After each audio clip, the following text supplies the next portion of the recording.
Right now, I am in the city of Berlin. This is my first time in this city, and I have to say, even though my time here is going to be rather limited this go round, I'm pretty excited to be here. Right now you can see the streets are fairly quiet. It's because it's about 6:30 in the morning and I don't think anybody is awake yet, or few people anyway. But anyway, I'm here with Andrew Biggio of the Rifle. And we have brought a veteran of the Second World War back with us to visit some of the places where he was during World War II.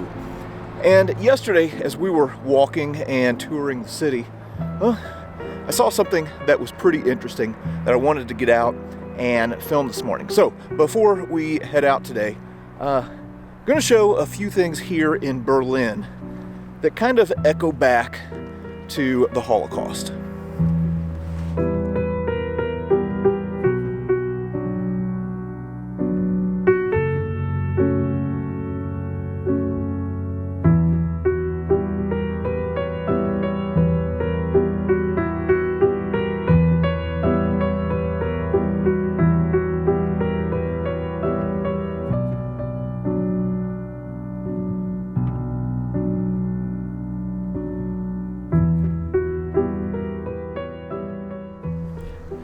As I mentioned, we are in the city of Berlin. This is a city that has a very deep and rich history. And it also has a very tragic history.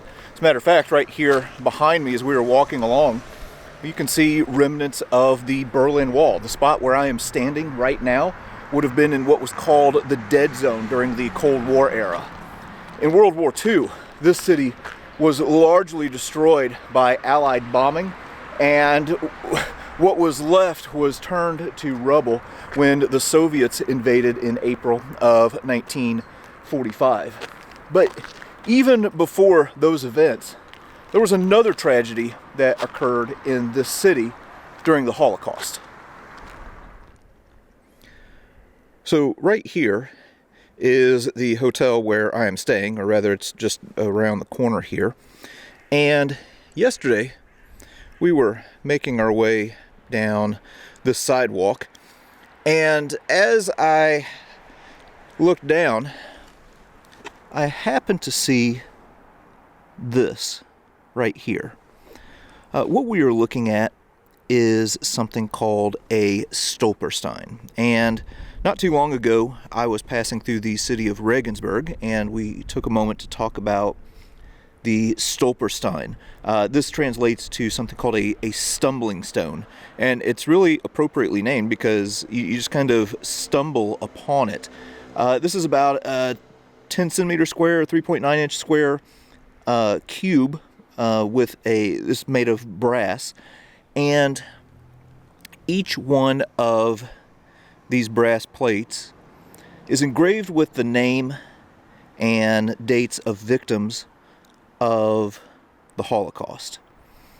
So this was a project that was started by a German artist named Günther Demnig in 1992, and these are all over Europe. So this one in particular is for a man by the name of George Selig, and it says that he was born in 1870.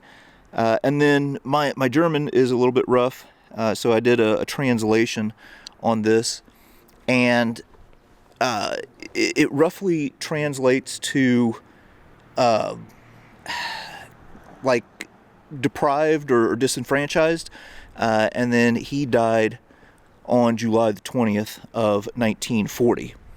But much of Berlin was destroyed in the Second World War, and a lot of this area was just rubble. But prior to the war, well, this would have been the site where George Selig lived.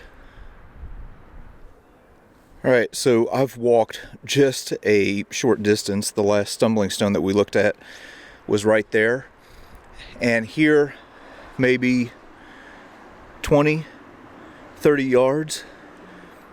Well, it's hard to walk past these and not see them. There is just a cluster of these stumbling stones here, and this one shows where Heinrich Grunbaum lived. Was born in 1908. And again, I'm going to do my best with the translation, but don't gig me too hard if it's slightly off. It says here that Heinrich was sent into forced labor in 1940 and was hidden and survived the Holocaust. And then if we look at these names here, Conrad and Rosa Walter, born in, looks like 1892, so I'm going to assume were husband and wife. Ended up surviving. Looks like they were also forced labor. Okay, and then here is the Jacobson family that lived right next to them. It says here that they were hidden and survived the Holocaust. So we have the names, but we don't know exactly what happened, but we can assume that this was quite the terrible ordeal. So the first ones that we just looked at survived the war and survived the Holocaust. Hugo Lehmann was not so fortunate. He was born in 1884, was deported, looks like August 15th of 1942, and went to Riga, where he was murdered. And then his neighbors, looks like the Schlang family. Well, they were deported in 1941, looks like, in most cases here. And it looks like they were separated and scattered. So here, Erna, looks like she went to the Tarnow ghetto in 1942 and was killed at Belzec concentration camp. And then Hirsch was killed at Posen. Betty went to Lublin and was killed eventually. And then Frida was deported again in 1941, went to the Tarnow ghetto and was also killed at Belzec. And then one more right here in this spot. This is just so sad to think about. Here, this individual, Mordecai Tannen, died in a Jewish hospital. And then here, Ruth, Uri, and Penina Tannen ended up at Auschwitz, where they lost their lives. As I'm walking along here, I'm actually seeing more stones than what I saw yesterday. So for example, here are 5 right here for the Englander family. They actually were removed from their homes, but managed to get out of Germany and fled to England and survived. Okay, so they just lived right here. Here's one for, looks like, the Freischmann family. This is a family of 3 that ended up at Auschwitz. Here's another individual that also ended up at Auschwitz. So as you are walking along these streets and you see these, new modern buildings, well, these give us a reminder that these buildings weren't always here. There were once homes here that were occupied by some very unfortunate people. I've moved over to another spot now that unfortunately I can't access because it's a little bit too early in the morning and this area is closed off. But if we look here in the distance, well, you can see this series of benches. This is placed here to represent benches in a Jewish synagogue that once stood here and was burned during Kristallnacht, or the Night of Broken Glass. After the burning of the synagogue, which you can imagine alarmed the Jewish community here in the area and probably prompted a lot of them to escape and to leave Germany. The synagogue was used, or the remains of it rather, was used as a grain bin, and then it was eventually destroyed. But right here, where this office complex now stands, was once a Jewish synagogue.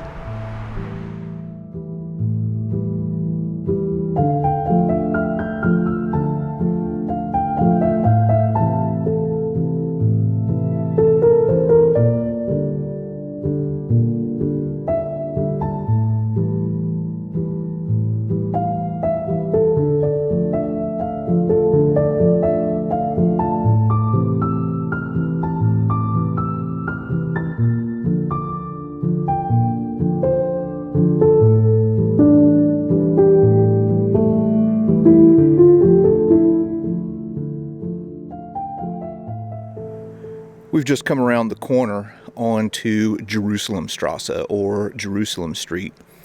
And right here is another set of stumbling stones that tells a sad story of Leo Weiniger and Gertrude Weiniger.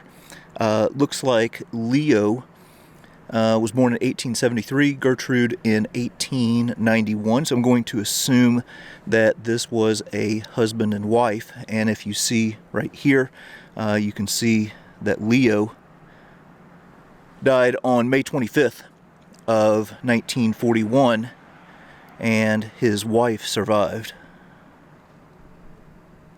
But yeah, they lived in a home right here.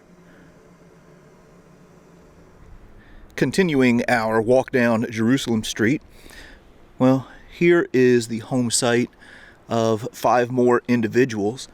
Again, we just get a little bit of their story with these stones.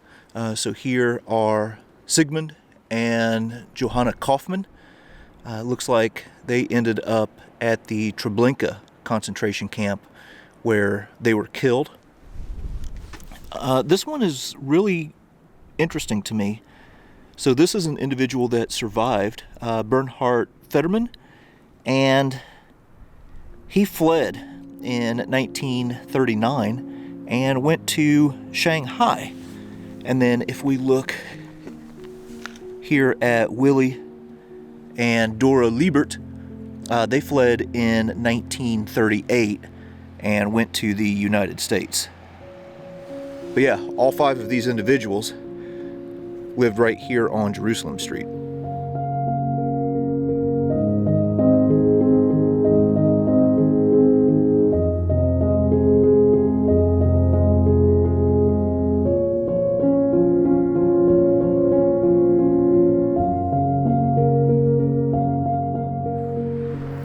I once heard the Holocaust described as the absence of presence and the presence of absence. So as you were walking along the streets of Berlin or any other European city here, well, you might look at a structure like this and not know that at one point that was somebody's home. That was where a family lived that lived and worked and loved each other. And all of that was taken from them due to Nazi tyranny. So when you come to Europe, there's so much history and there's so much to see and there's so much to explore. But as you're doing your exploring, don't forget to look down every once in a while at one of these stumbling stones and remember,